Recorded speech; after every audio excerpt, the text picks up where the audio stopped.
Alright, so we're back onto YouTube, guys. What's good? This is KY, not Kai the Creative, and it's been a little while since I made a video for one simple reason. I need a haircut.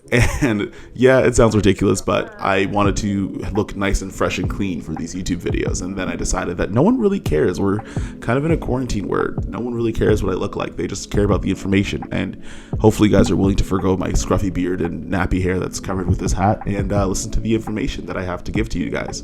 Anyways, so I've been changing my kit a little bit around for my filmmaking and for my photography, and I figured I don't really review a lot of the gear that I actually have like in my bag, and I do keep a lot of interesting things that I bring onto my shoots. I bring it onto my photography shoots, I bring on my commercial stuff, and I haven't really talked about it a lot. So I think I'm actually going to go one by one in terms of what things I keep in my kit, and today we're going to talk about LED tubes. We're going to talk about ones that I have used, and kind of where that kit is right now. So without further ado, we are going to be talking about lighting today. So in August 2020, like just this summer, a couple months ago, I picked up a set of LED tubes. The reason why I wanted to get them is I wanted that look that you see in a lot of your fitness videos. I wanted that look you see in a lot of your Under Armour commercials and things like that.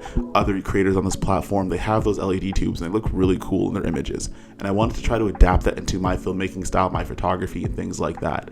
And I was scouring around, I was looking around for tubes, and I found a lot of them were really, really expensive for what my means were at the point in time. But I ended up stumbling upon the Quasar Science T8 tubes. Now, for those of you guys that don't know about Quasar Science, they're a really, really well-known lighting brand. They particularly make really good light tubes.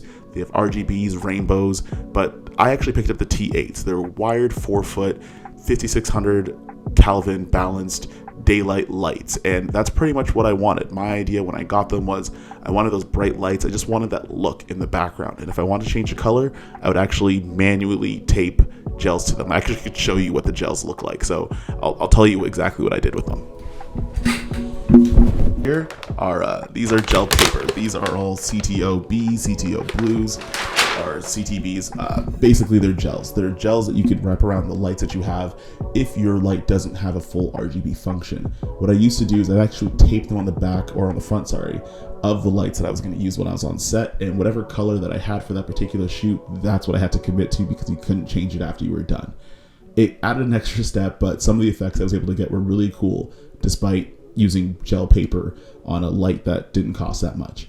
But those lights were great. Now, I use them on a bunch of sets. I got to really get used to them. I got to know them. You now have seen them a lot of times in my videos, and a lot of people ask me about them, but I've actually made a couple of changes. And here's the reason why. Even though I love the T8s and I still use them now, I've kind of steered away from them a little bit. The first thing I realized with the T8 is, yes, they're inexpensive, but they're super, super delicate. If you're buying these lights, you need to handle them with absolute care.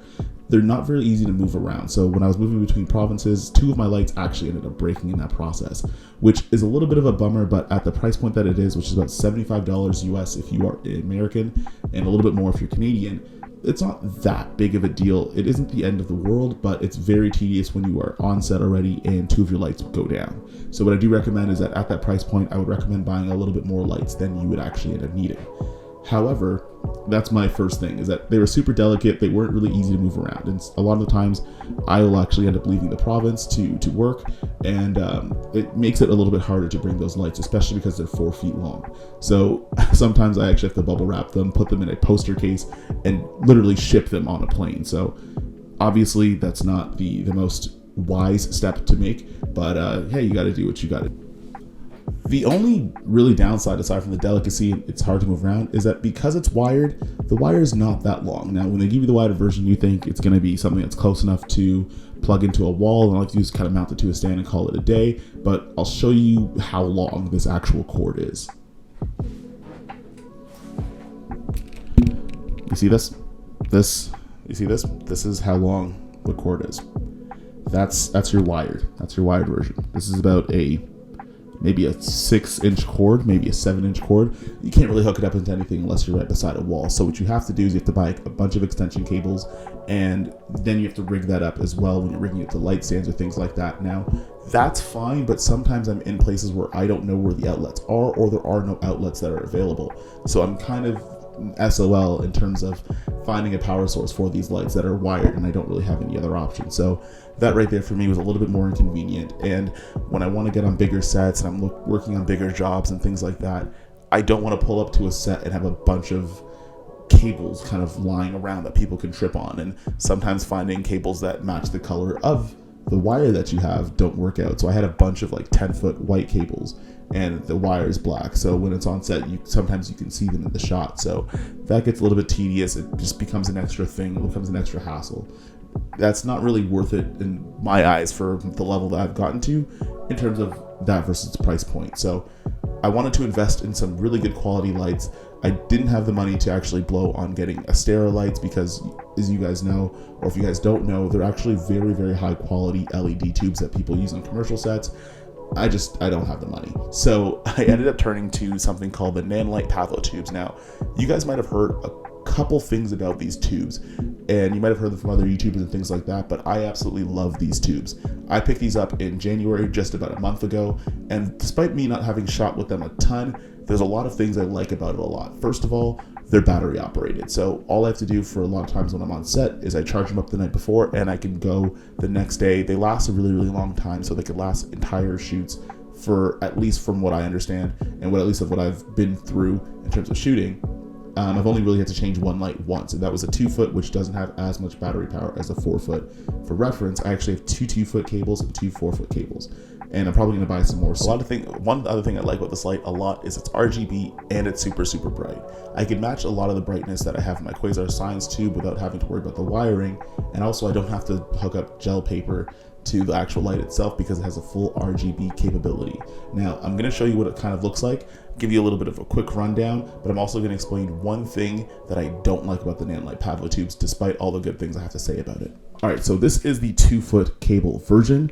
This is a 2-foot Nanlite Pavotube. Obviously, as you can imagine, the 4-foot is just going to be a bigger version of that. So I'm going to turn this bad boy on, and you can actually see it has these different lighting effects. I'm pretty sure I left that part on. I shouldn't have left that on, but you can actually toggle this on the back. There's buttons on the back here that you can get special effects that are there, and you could turn these things on and off. Now, you could also go into something called the HSL, or its color, and you could use the full RGB capabilities where you can determine how bright it is. You could also, hang on a second. You also can do how saturated that light is. You want it really, really, really, really strong, or you want it brighter. And another thing is you could do how dim it is. Now, if you want to see how bright this light is, this is at 15%, this is at 36, and that's at 100. So right away, you can tell that this is a super bright light. It's very high quality. It does have a great CRI value, if that's what you guys pay attention to, which is just how it represents colors when it's against your face. And I've been able to get multiple lighting setups with this. I've been able to use them as backlights. I've been able to use them as fill lights. I've been able to kind of place them in different places for the type of shooting that I do. And despite me still getting used to them, I'm really starting to like them. And that's become part of my kit. I still have the Quasar Science T8 tubes, and I use them when I can, and I use them when I'm able to, but I will start combining these Nanlite Pavotubes into some of the stuff that I'm going to be creating going forward. And that's pretty much it. That's the new lighting kit as far as the LED light tubes go. If you guys are looking at LED light tubes, I will put some links in the description below. There's a bunch of different options. There are cheaper options if that's what you want to go with, but you also have to go with the pluses and minuses of buying cheaper gear.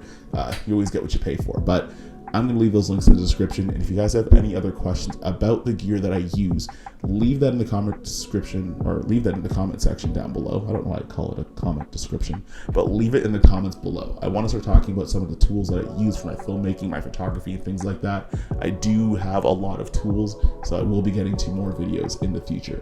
But with all that being said, this is KY, not Kylie Creative, and I'll see you guys.